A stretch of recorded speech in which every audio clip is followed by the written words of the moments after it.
El Zen va más allá del Buda y de Lao Tzu. Es su culminación, una trascendencia, tanto del genio índico como del chino. El genio índico alcanzó su cénit con el Buda Gautama, y el genio chino alcanzó su máximo apogeo con Lao Tzu. Y el encuentro, la esencia de la enseñanza del Buda y la de Lao Tzu se fusionaron en una corriente tan profunda que ahora ya no es posible separarlas. Ni siquiera es posible realizar una distinción entre lo que pertenece al Buda y lo que es de Lao Tzu. La fusión ha sido total. No solo es una síntesis, sino una integración.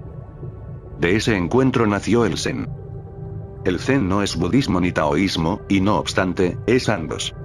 Llamar budismo Zen al Zen no es correcto porque es bastante más. El Buda no es tan terrenal como el Zen. Lao Tzu es terriblemente terrenal, pero el Zen no solo es terrenal, su visión transforma la tierra en el cielo. Lao Tzu es terrenal, el Buda es sobrenatural, y el Zen es ambos, y al ser ambos se ha convertido en un fenómeno de lo más extraordinario.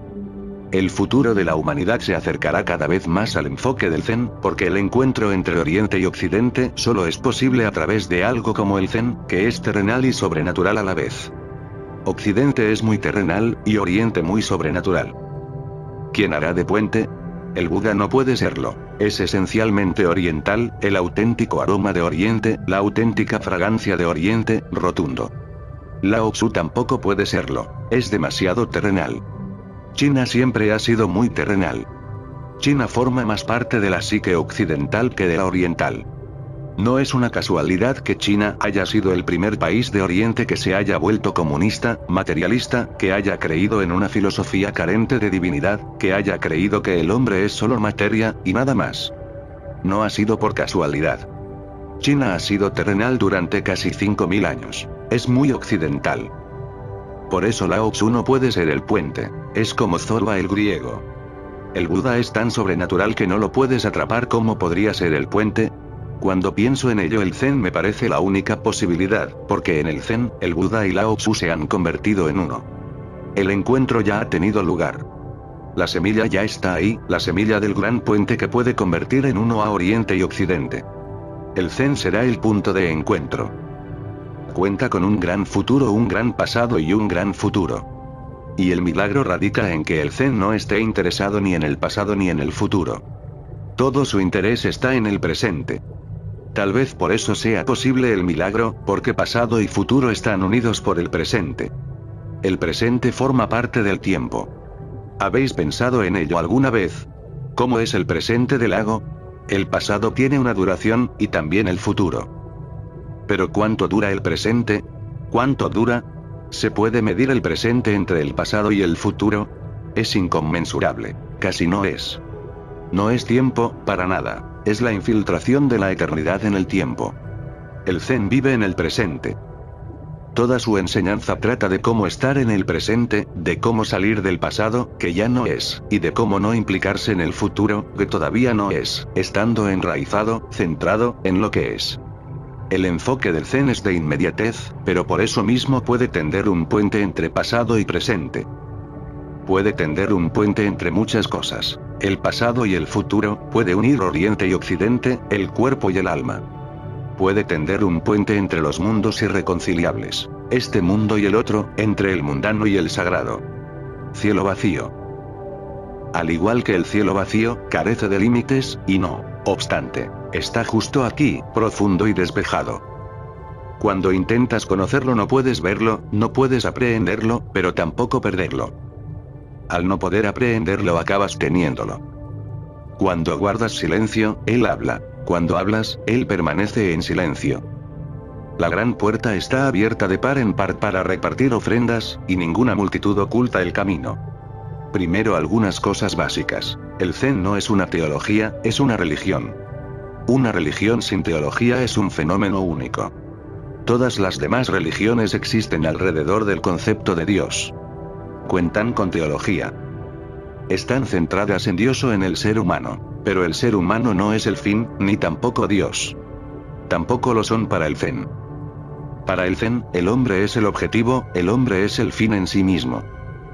Dios no es algo que esté por encima de la humanidad, sino que Dios es algo oculto en la humanidad.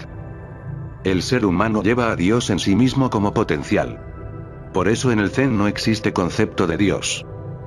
Si lo prefieres, puedes decir que ni siquiera es una religión, porque ¿cómo puede haber alguna religión carente del concepto de Dios?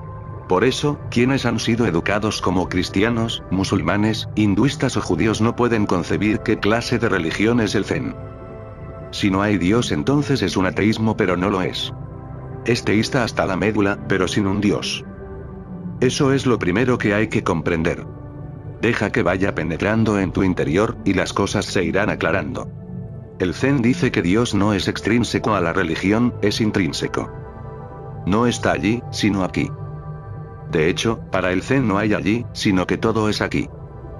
Dios no es entonces, sino ahora, y no hay otro tiempo. No hay otro espacio, ni otro tiempo. Este momento lo es todo. En este momento converge toda la existencia, todo está disponible. Si no puedes verlo, eso no significa que no sea así, simplemente quiere decir que careces de la visión para verlo. A Dios no hay que buscarlo, solo tienes que abrir los ojos. Dios ya es. La oración es irrelevante en el Zen. ¿A quién rezar? No hay ningún Dios sentado en algún sitio en los cielos y controlando la vida y la existencia. No hay controlador alguno. La vida se mueve en una armonía, por sí misma. No hay nadie fuera de ella que le dé órdenes.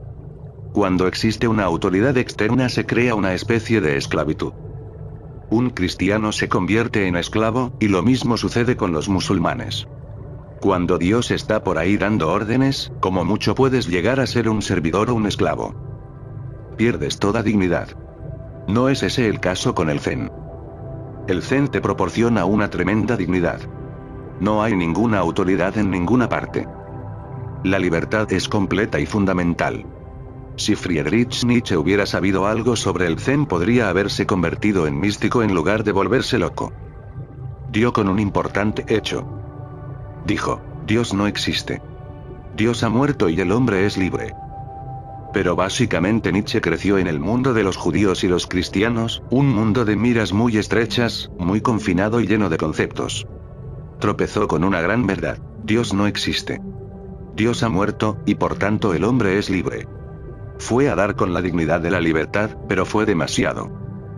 Fue demasiado para su mente. Se volvió loco, se salió de sus casillas. Si hubiera sabido algo de Zen podría haberse convertido en un místico. No, había necesidad de enloquecer. Uno puede ser religioso sin un Dios. De hecho, ¿cómo se puede ser religioso con un Dios? Esa es la pregunta que hace el Zen, una pregunta muy inquietante. ¿Cómo puede un ser humano ser religioso teniendo un Dios? Porque Dios destruirá tu libertad, te dominará. Puedes buscar en el Antiguo Testamento. Ahí Dios dice: soy un Dios muy celoso, y no puedo tolerar ningún otro Dios. Quienes no estén conmigo están contra mí. Y soy un Dios muy violento y cruel, y os castigaré, y seréis arrojados a las llamas eternas del infierno. ¿Cómo puede nadie ser religioso con un Dios así? ¿Cómo puedes llegar a ser libre y a florecer? Sin libertad no hay florecimiento que valga. ¿Cómo puedes alcanzar tu manifestación óptima cuando hay un Dios que te confina, condena, forzándote a hacer las cosas de esta o aquella manera, manipulándote? El Zen dice que con Dios, el ser humano es un esclavo. Con Dios, el ser humano seguirá siendo un adorador. Con Dios el ser humano tendrá miedo. ¿Cómo puedes florecer si tienes miedo? Te encogerá, te secarás, empezarás a fenecer. El Zen dice que cuando no hay Dios existe una libertad tremenda, que no hay ninguna autoridad en la existencia. De ahí surge una gran responsabilidad. Mira, si estás dominado por alguien no te puedes sentir responsable. La autoridad crea irresponsabilidad. La autoridad provoca resistencia. La autoridad crea reacción en tu interior, rebelión, querrás matar a Dios. Eso es lo que Nietzsche quería decir cuando afirmó que Dios ha muerto. No es que Dios se haya suicidado, sino que ha sido asesinado. Debía serlo. Con él no era posible la libertad, solo sin él. Pero entonces el propio Nietzsche se asustó. Para vivir sin Dios se necesita mucho coraje, mucha meditación, mucha consciencia, y eso no estaba presente en él. Por eso digo que dio con el hecho, que tropezó con él, no que lo descubriese. Iba palpando la oscuridad. Para el Zen es un descubrimiento. Es una verdad establecida: no hay Dios. El ser humano es responsable de sí mismo y del mundo en el que vive. Si existe sufrimiento, entonces eres responsable. No hay nadie más a quien acudir. No puedes sacudirte tu responsabilidad. Si el mundo es horrible y existe el dolor, entonces nosotros somos los responsables, no hay nadie más. Si no crecemos no podemos echar la responsabilidad sobre hombros ajenos. Debemos hacernos responsables. Cuando no hay Dios te ves remitido a ti mismo. Entonces creces. Debes crecer. Debes hacerte cargo de tu vida. Debes tomar las riendas en tus manos. Ahora eres el Señor. Deberás estar más alerta y consciente porque serás responsable de todo aquello que suceda. Eso da mucha responsabilidad. Uno empieza a estar más alerta, más atento.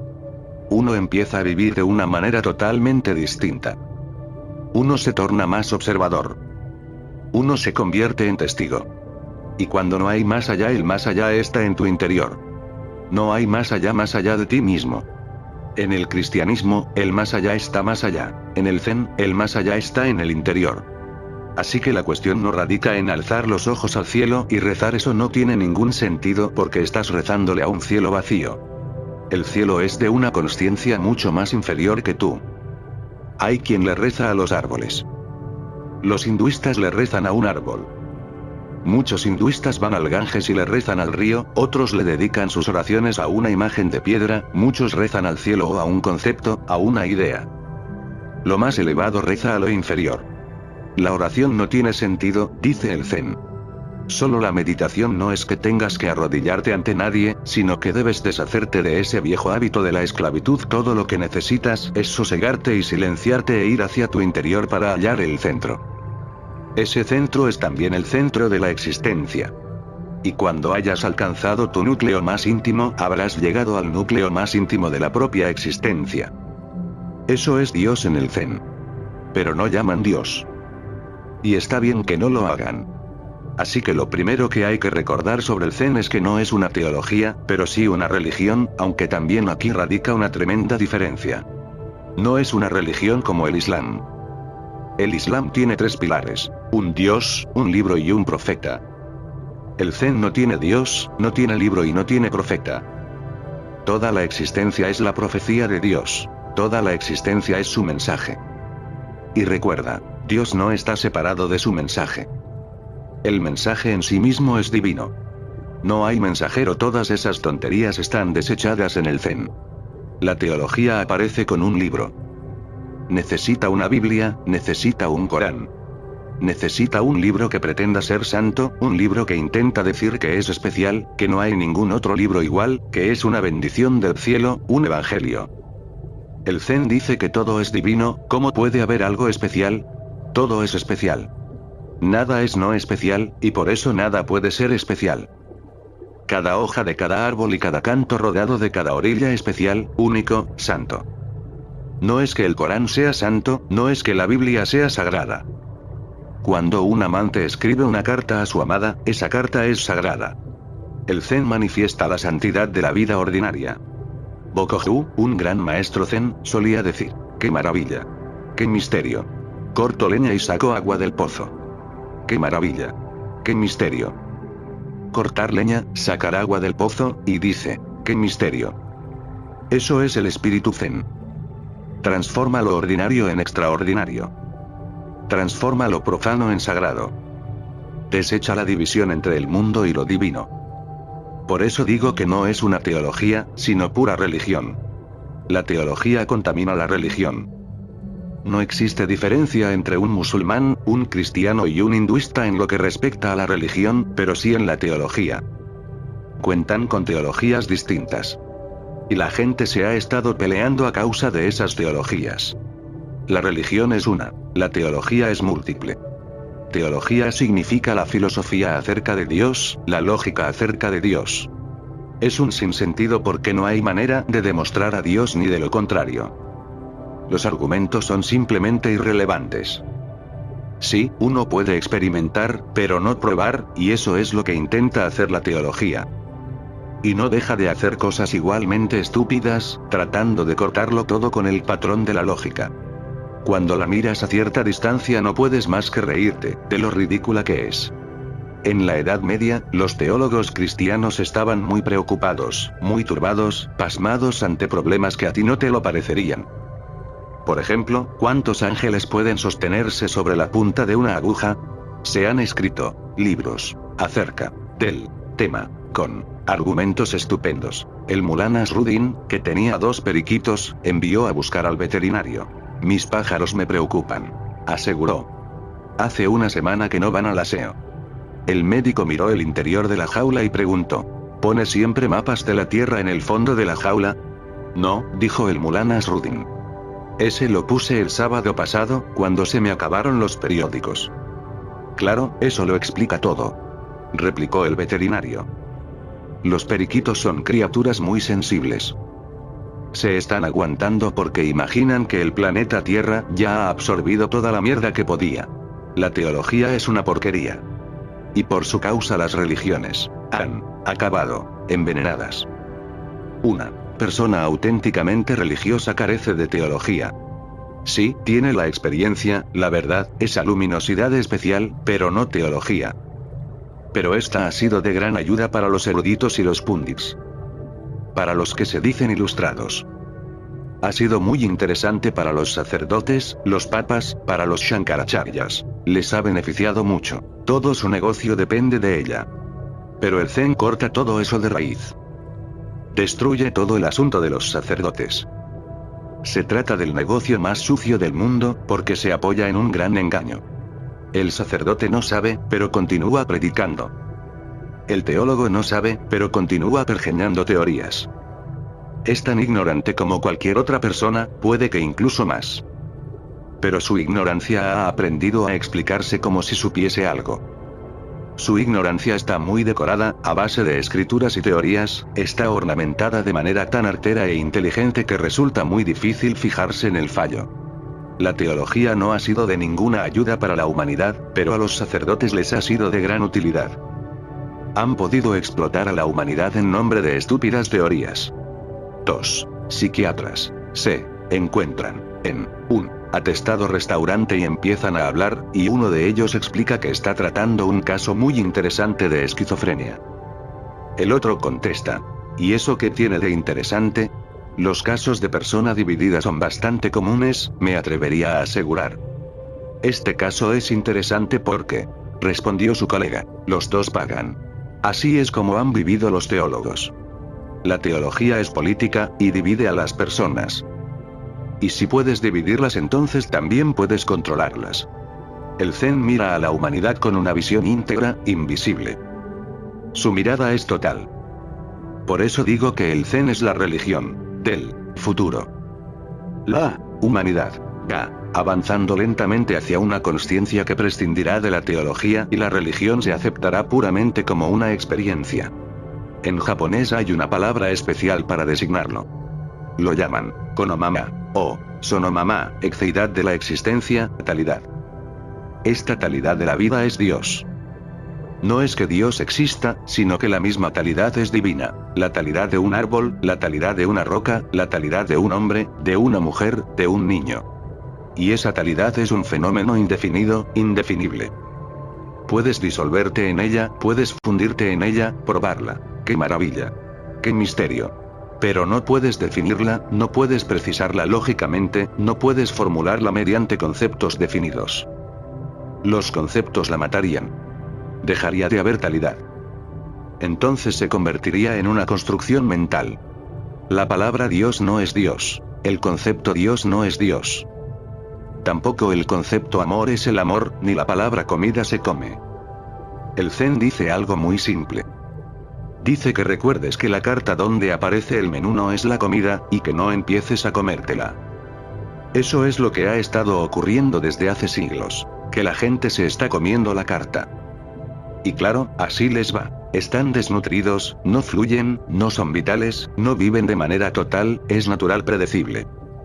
No se han alimentado de comida de verdad.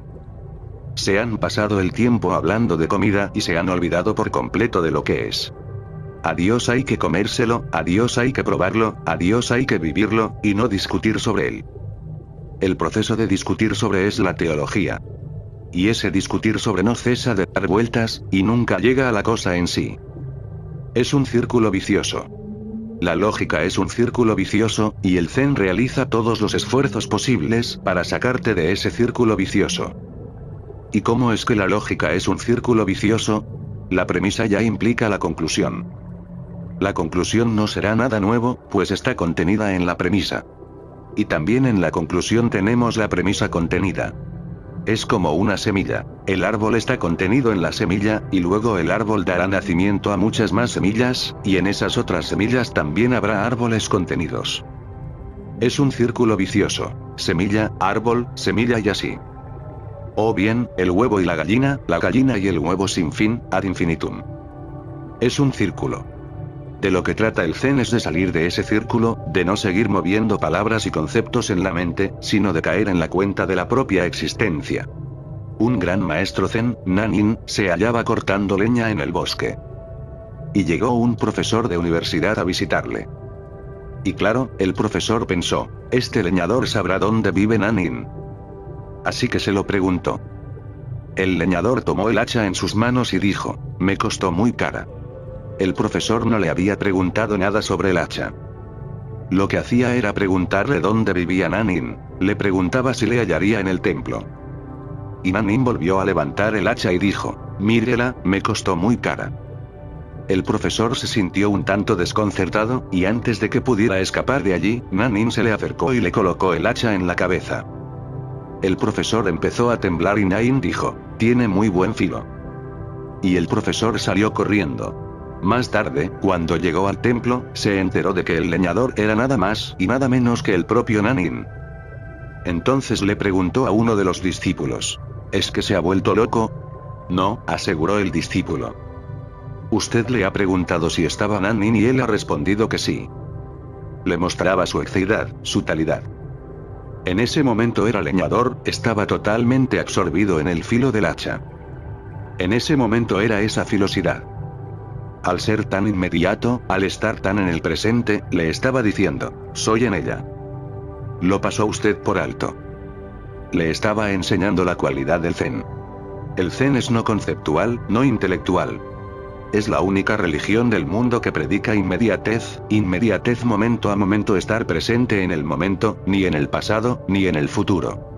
Pero la gente ha vivido entre teologías, y esas teologías les hacen ser infantiles, no les permiten crecer. No puedes crecer si estás confinado en una teología, siendo cristiano, hinduista, maometano o incluso budista.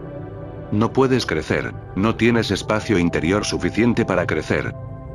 Estás muy confinado, en un espacio muy estrecho, estás prisionero.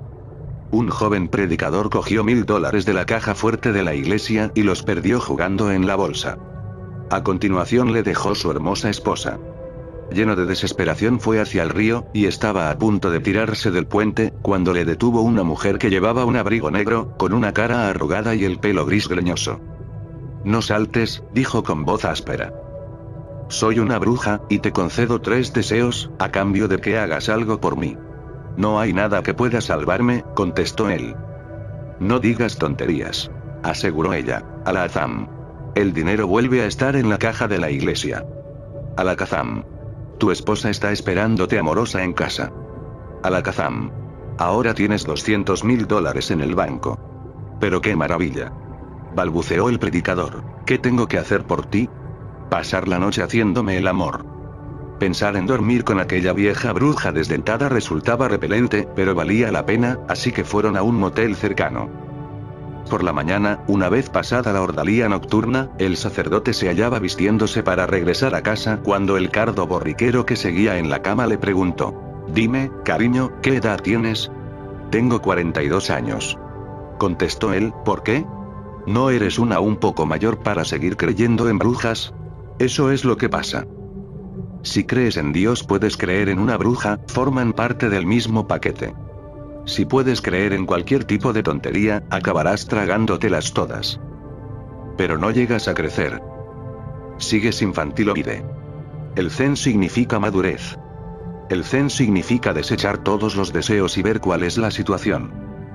No interpongas tus sueños frente a la realidad. Límpiate los ojos de sueños, para así poder ver la situación. Esta talidad se llama Konomama, o Sonomama. Kono, o Sonomama significa la talidad de una cosa, la realidad es su talidad. Todas las ideologías impiden que lo veas. Las ideologías son vendas que te obstruyen la vista. Un cristiano no puede ver, tampoco puede un hinduista, ni un musulmán. Porque estáis tan llenos de ideas, que solo veis lo que queréis ver, no hacéis más que ver lo que no está presente, proyectáis, interpretáis, creáis una realidad propia y particular, que no está ahí. Eso crea una especie de delirio. 99 de cada 100 de vuestros pretendidos santos son gente que delira. El Zen proporciona cordura al mundo, cordura total. Desecha todas las ideologías. Dice, sé vacío. Mira sin ninguna idea. Mira en la naturaleza de las cosas pero sin ninguna idea, prejuicio ni presunción. No te preocupes, ese es uno de los fundamentos.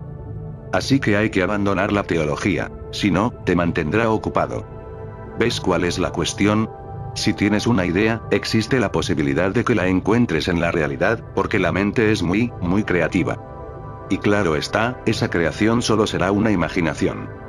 Si estás buscando a Cristo empezarás a tener visiones de Cristo, y todas ellas serán imaginarias. Si buscas a Krishna empezarás a ver a Krishna, y todas esas visiones serán imaginarias. El Zen es muy realista. Dice que hay que abandonar la imaginación. La imaginación proviene del pasado, llevas desde la infancia condicionado por ciertas ideas.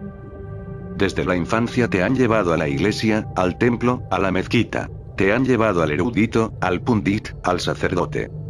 Te han forzado a escuchar sermones, han medido en tu mente todo tipo de cosas. No te aproximes a la realidad con toda esa carga, si no, no acabarás de saber lo que es. Descargar, aligerar.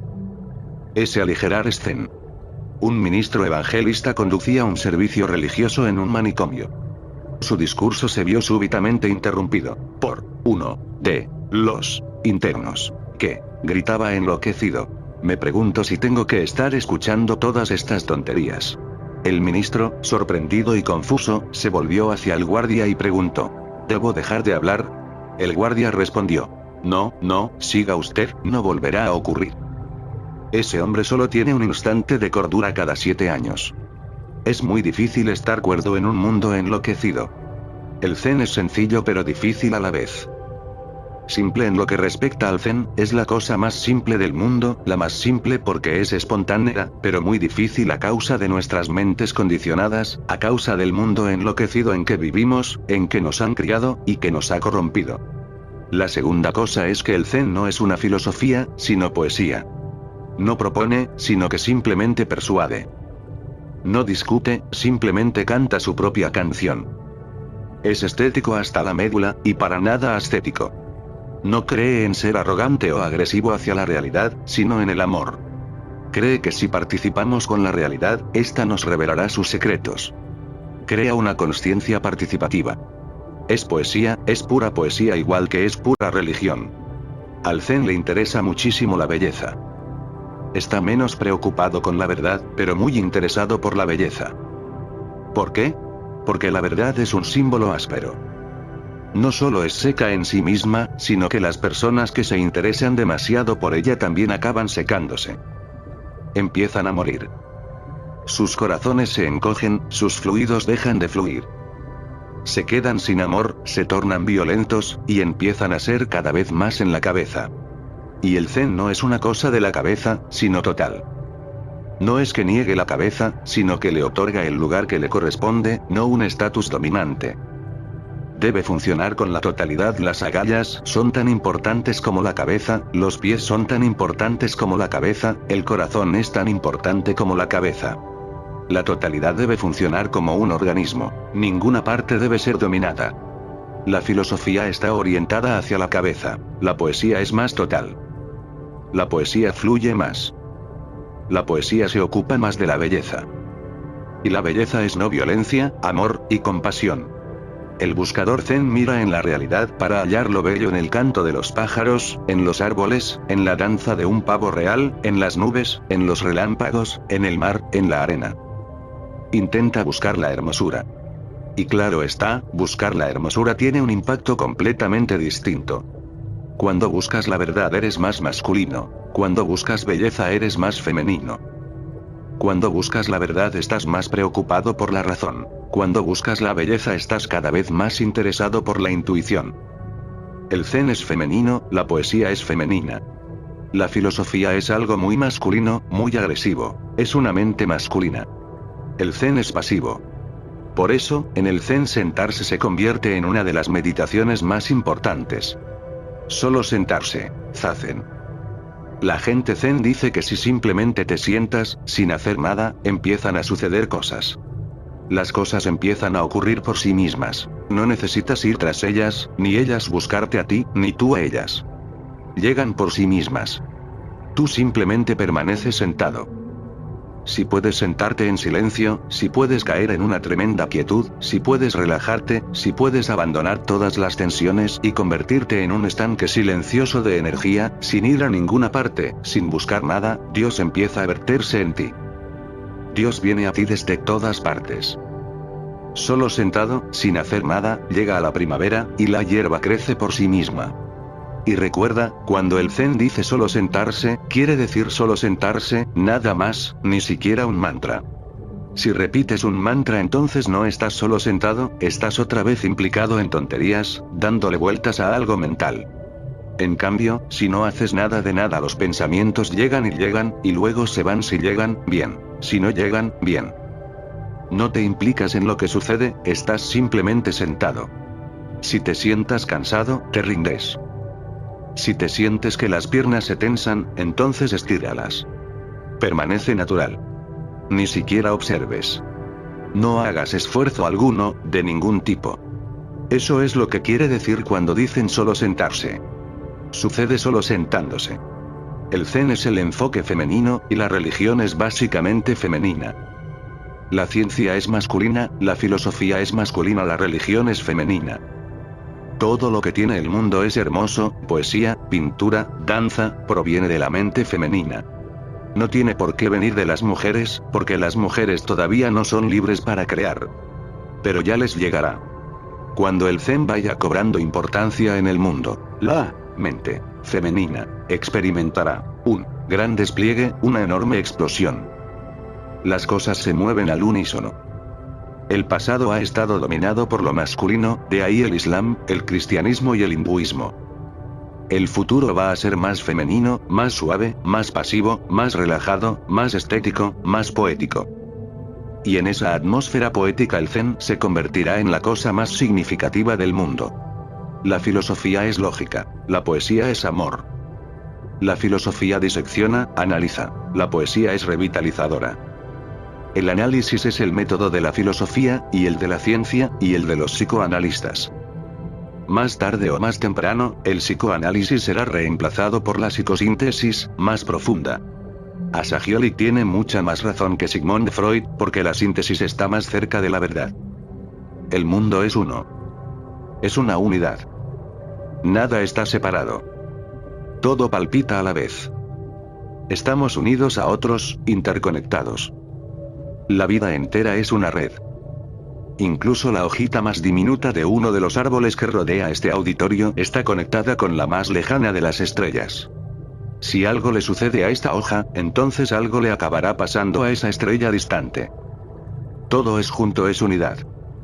La existencia es una familia. El zen dice que no disecciones, que no analices. Un granjero, que era testigo en un caso del ferrocarril allí en Vermont, le pidieron que explicase a su manera cómo había sucedido el accidente. Bueno, pues Jake y yo íbamos caminando por la vía cuando escuché un pitido, así que salí de ella y pasó el tren, y me volví a meter en la vía, pero ya no vi a Jake. Así que caminé un poco y no tardé en encontrar el gorro de Jake, y seguí andando y vi un de las piernas de Jake, y luego uno de sus brazos, y luego otra pierna, y por allí, a un lado, la cabeza de Jake. Así que me dije, carajo. Algo le ha pasado a Jake. En lo que le ha ocurrido a la humanidad algo le ha sucedido. Al ser humano le han despedazado. Ahora hay especialistas. Los hay que se ocupan de los ojos, otros del corazón, y algunos más de la cabeza, e incluso de otras cosas. Así que el hombre está dividido. El Zen dice que el hombre es un organismo integral. En la ciencia moderna se está imponiendo un nuevo concepto, lo denominan sinergia.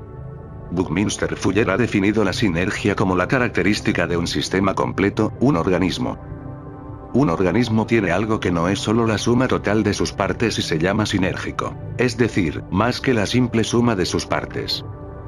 Cuando estas partes están unidas en un todo operativo, funcionando perfectamente, aparece un dividendo sinérgico, el tic-tac. Si abres un reloj y separas todos sus componentes, desaparece el tic-tac. Unes las partes de nuevo y el tic-tac vuelve a aparecer. El tic-tac es algo nuevo, ninguna parte puede responsabilizarse de él, no pertenece a ningún componente en especial. El todo es el que hace tic-tac. Este tic-tac es el alma. Si me cortas la mano, si me cortas la pierna, si me cortas la cabeza, el tic-tac desaparece. El tic-tac es el alma. Pero solo permanece en una unidad orgánica. Dios es el tic-tac de toda esta existencia. Diseccionando no puede hallar a Dios. A Dios solo se le puede encontrar en una visión de unidad poética. Dios es una experiencia sinérgica.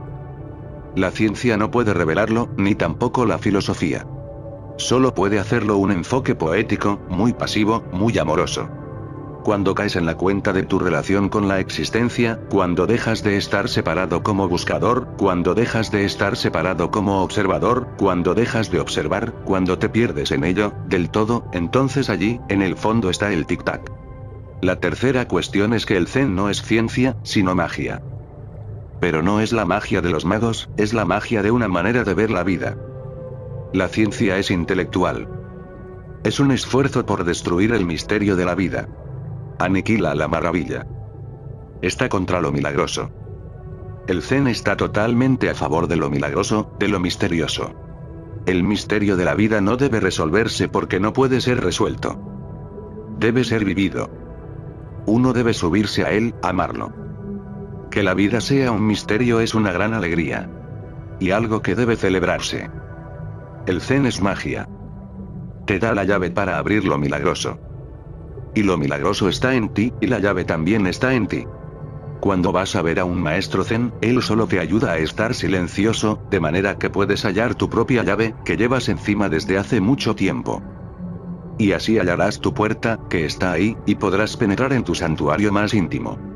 Y el último punto fundamental acerca del Zen. El Zen no es moralidad, sino estética. No impone un código moral, no te da ningún mandamiento tipo haz esto o no hagas lo otro. Simplemente te hace más sensible a la belleza, y esa sensibilidad se convierte en tu moral. Pero a continuación se alza más allá de ti, fuera de tu conciencia. El Zen no te proporciona ninguna conciencia, ni está contra ninguna, simplemente te proporciona más conciencia, se torna tu conciencia. No hay ningún Moisés que te dé mandamientos, ni viene de la Biblia, el Corán o los Vedas, no viene de fuera. Viene de tu centro más íntimo. Y cuando proviene de ahí, no es esclavitud, sino libertad. Cuando proviene de ahí, no es algo que haya que cumplir como un deber, de mala gana. Disfrutas haciéndolo. Se convierte en tu amor. Esos son los fundamentos. Y ahora este profundo sutra, al igual que el cielo vacío, carece de límites. Y no obstante está justo aquí, profundo y despejado. Poned a Dios después de vacío, y antes de esta y comprenderéis de inmediato, pero la gente Zen no utiliza la palabra Dios, sino que hablan de ello. Al igual que el cielo vacío, carece de límites, y no obstante está justo aquí, profundo y despejado. Si empiezas a buscar por el cielo, nunca lo hallarás. Si empiezas a buscar y te lo tomas muy en serio, nunca encontrarás el cielo. ¿Dónde lo hallarás?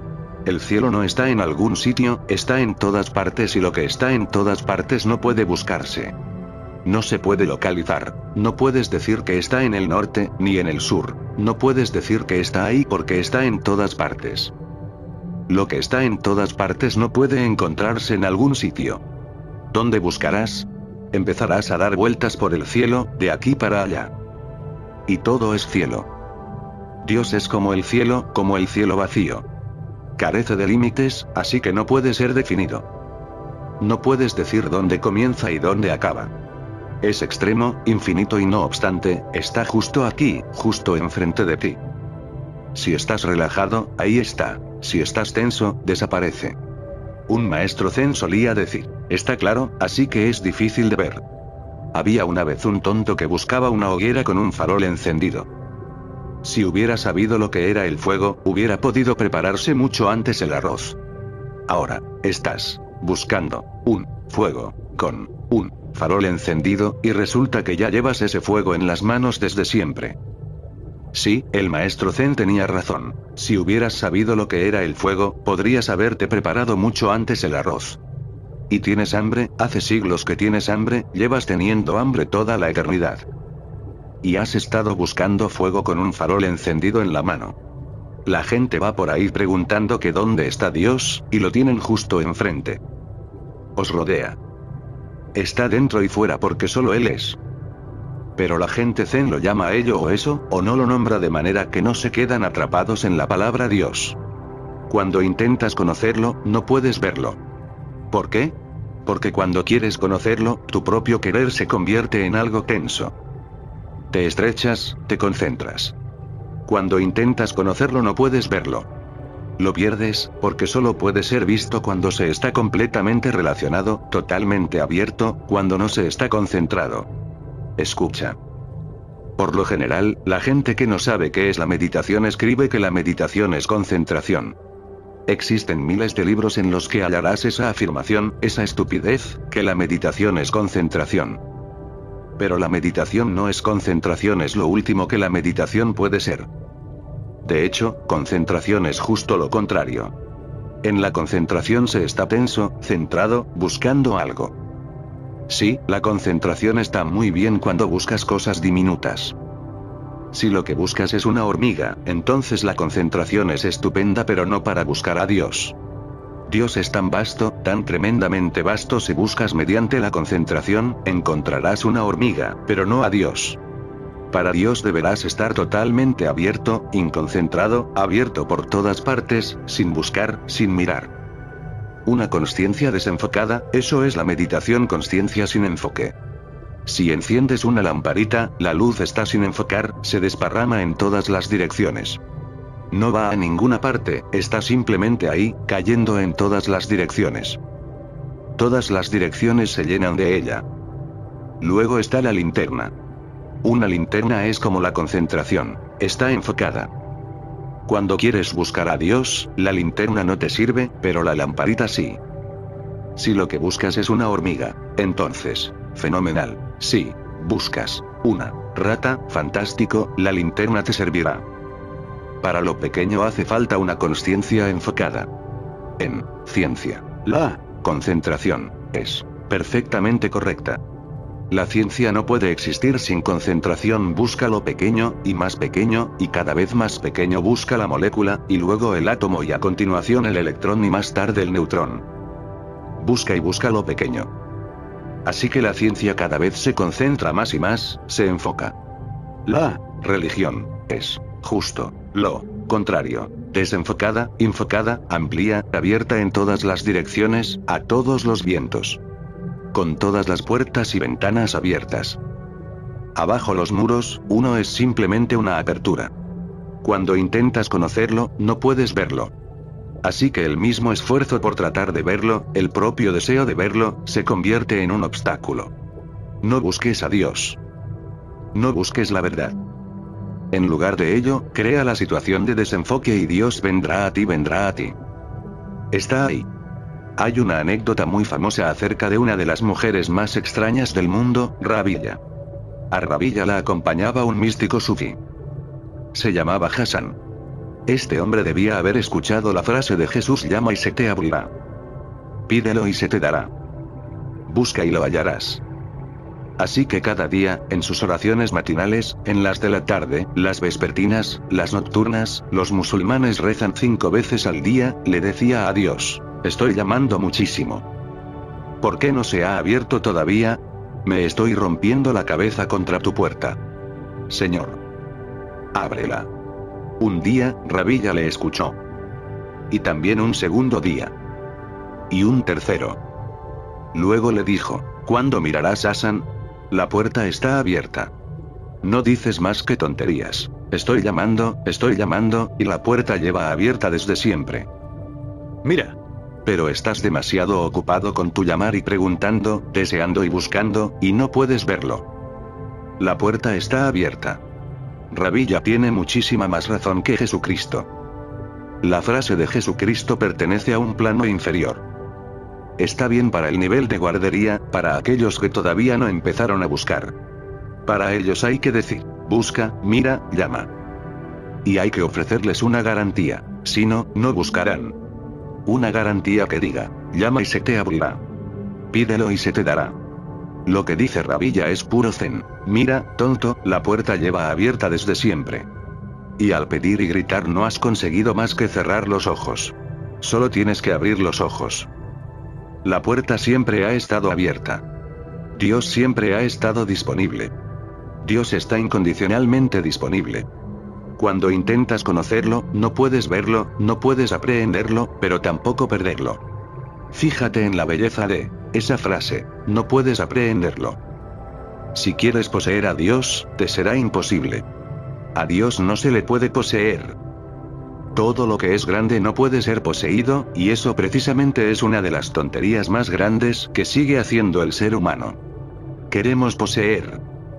Te enamoras y entonces quieres poseer, y al hacerlo destruyes el amor. El amor es la cualidad de Dios. Jesús lo dijo de manera muy exacta, Dios es amor. Si realmente quieres estar enamorado de Dios, no intentes poseerlo. Al poseerlo lo matas, lo envenenas. Eres tan pequeño y el amor tan grande como podrías poseerlo. Lo pequeño no puede poseer a lo más grande. Es muy sencillo pero muy difícil de comprender. Cuando amamos a alguien queremos poseer el amor, queremos poseer al ser amado, al amante. Queremos dominar por completo porque antes de que alguien se lo lleve, dejará de estar ahí. En el momento en que empiezas a pensar en poseer, lo has matado. Ahora será algo muerto, un cadáver. La vida habrá desaparecido. La vida no puede poseerse porque es Dios. Hay veces en que ves una flor hermosa, una rosa en un arbusto, e inmediatamente la arrancas de él. La quieres poseer. Pero la has matado. Ahora, sí, te la pondrás en el ojal, pero estará muerta, será un cadáver. Ha dejado de ser hermosa. ¿Cómo puede ser hermosa si está muerta? Es solo un recuerdo que va desvaneciéndose. Estaba tan viva cuando se hallaba en el arbusto, era tan joven y tan feliz, y había tanta vida en ella, que hasta era pura música. Pero lo has matado todo. Y ahora llevas una flor muerta en el ojal. Y lo mismo hacemos con todo. Tanto si es belleza, como amor, o Dios. Todo lo queremos poseer. No puedes aprehenderlo, recuerda, pero tampoco perderlo. ¡Qué hermoso! Sí, no puedes poseerlo, pero tampoco hay manera de que lo pierdas. Está ahí. Siempre está ahí. Si permaneces en silencio empezarás a sentirlo. Debes sintonizar con ello. Para poder escucharlo debes guardar silencio. Debes permanecer en silencio para que la danza de Dios pueda penetrar en ti. Debes abandonar tu ajetreo, tu prisa, tus ideas de ir aquí y allá, de llegar, de convertirte, de ser esto o lo otro. Debes dejar de devenir. Y ahí estará, no puedes perderlo. Al no poder aprehenderlo acabas teniéndolo. En el momento en que comprendes que no puedes poseerlo, y abandonas tu posesividad, ahí está lo habrás conseguido. En el momento en que comprendas que el amor no puede poseerse, surgirá en ti una gran comprensión y lo tendrás, y será para siempre. No podrás agotarlo. Pero solo lo tendrás cuando hayas comprendido la cuestión de que no puede poseerse, de que no hay manera de conseguirlo. Y esa es la paradoja zen. El zen es el camino de la paradoja. Dice que si quieres poseer a Dios, por favor, no lo hagas y lo poseerás. Si quieres poseer el amor, no lo poseas, y ahí estará, tuyo para siempre. No puedes perderlo, no es posible perderlo. Cuando guardas silencio, Él habla. Cuando hablas, Él permanece en silencio. No podéis hablar ambos a la vez. Martin Buber ha convertido la palabra diálogo en algo muy importante en el mundo occidental. La suya ha sido una gran revelación, pero no está a la altura del zen. Martin Buber dice que la oración es un diálogo. En dicho diálogo le hablas a Dios, y Dios te habla a ti. Un diálogo ha de contar con dos partes. Y claro está, un diálogo es una relación yo-tú. Es una relación, estás en relación. El Zen dice que eso no es posible. Si hablas, Dios permanece en silencio. Cuando hablas y provocas ruido en la cabeza, Él desaparece porque su voz es tan calma y pequeña, tan silente, que solo puede escucharse cuando guardas un profundo silencio. No es un diálogo, sino una escucha pasiva. O tú hablas y Dios no está, o bien habla Dios y eres tú el que no está. Si te disuelves, si desapareces, entonces le escuchas. Entonces Él habla desde todas partes, en cada trino de cada pájaro y en cada murmullo de todos los arroyos, y en el viento al acariciar cada pino. Está en todas partes pero tú estás en silencio. Cuando guardas silencio, Él habla. Cuando hablas, Él permanece en silencio. La gran puerta está abierta de par en par para repartir ofrendas, y ninguna multitud oculta el camino. No hay competencia, nadie bloquea tu camino, no hay competidores. No necesitas tener prisa. No necesitas realizar ningún esfuerzo. No hay nadie compitiendo contigo, ni nadie se interpone en tu camino, solo está Dios, solo Dios. Puedes relajarte. No tienes por qué pensar que lo perderás. No puedes perderlo en la propia naturaleza de las cosas. No puedes perderlo. Relájate. Todas esas frases no son más que una ayuda para que te relajes. A Dios no se le puede perder, así que relájate. No hay nadie bloqueándote el paso, así que relájate. No hay prisa porque dos no es una cosa en el tiempo, relájate. No hay ningún sitio al que ir porque Dios no está en una estrella lejana, relájate. No puedes pasarlo por alto en la propia naturaleza de las cosas, así que relájate. El mensaje de esas frases paradójicas es relájate. Puede condensarse en una sola cosa, relájate. Si te relajas, llega. Si te relajas, está ahí. Si te relajas, empiezas a vibrar con ello. Eso es lo que el Zen llama Satori. Una relajación total de tu ser, un estado de conciencia donde no hay más devenir, cuando dejas de estar orientado hacia los resultados, cuando ya no vas a ninguna parte. Cuando no existe objetivo, cuando han desaparecido todos los objetivos y se han dejado atrás todos los propósitos. Cuando simplemente eres, en ese momento de totalidad te disuelves en la totalidad y surge un nuevo tic-tac que nunca había estado presente. Ese tic-tac se llama Satori, Samadhi, iluminación. Puede suceder en cualquier situación, siempre que sintonices con el todo. Una última cosa, el Zen no es serio. Cuenta con un tremendo sentido del humor. Ninguna otra religión ha evolucionado tanto como para tener ese sentido del humor. El Zen tiene algo de carcajada, es festivo. El espíritu del Zen es de celebración. Las demás religiones son muy serias, como si llegar a Dios fuese algo muy pesado. Como si alguien les fuese a quitar a Dios, como si Dios intentase ocultarse, como si Dios crease obstáculos a sabiendas, de manera deliberada. Como si hubiese una gran competencia y no hubiese suficiente Dios para todos, como si Dios fuese dinero y no hubiese bastante para repartir. Si no lo pillas de inmediato, antes que otros, esos otros te lo quitarán. Todos son gente muy seria, con una orientación monetarista y de resultados, pero no gente religiosa. Dios es grande, enorme. Es la totalidad de la existencia, así que ¿quién puede agotarla?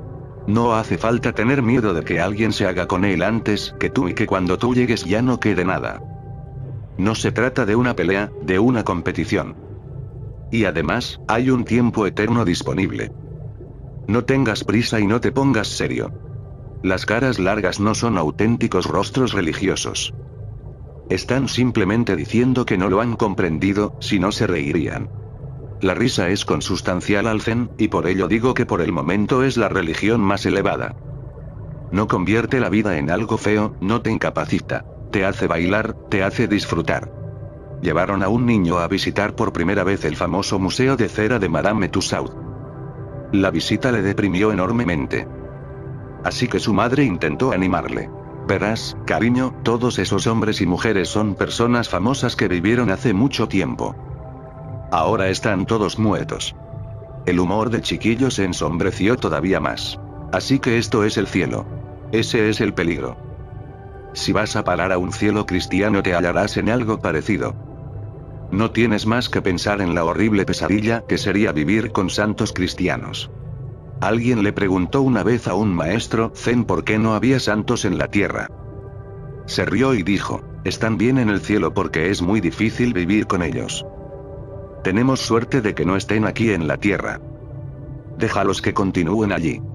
Sí, está bien. Imagina lo que puede ser vivir con un santo, acabarás suicidándote.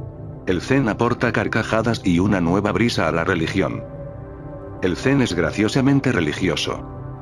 Es un enfoque totalmente distinto, más saludable, más natural. Estas son las cosas fundamentales acerca del zen.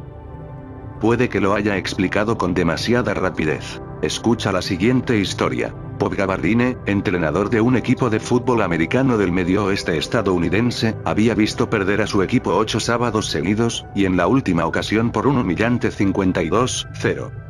En la concentración del equipo del lunes siguiente, Bob dijo con amargura, es el último partido de la temporada, así que más vale que os olvidéis de los últimos trucos que intenté enseñaros, sois unos tarugos. Repasemos lo básico otra vez. Vamos a ver. Lección número 1. Este objeto, que sostengo, se conoce como pelota de fútbol.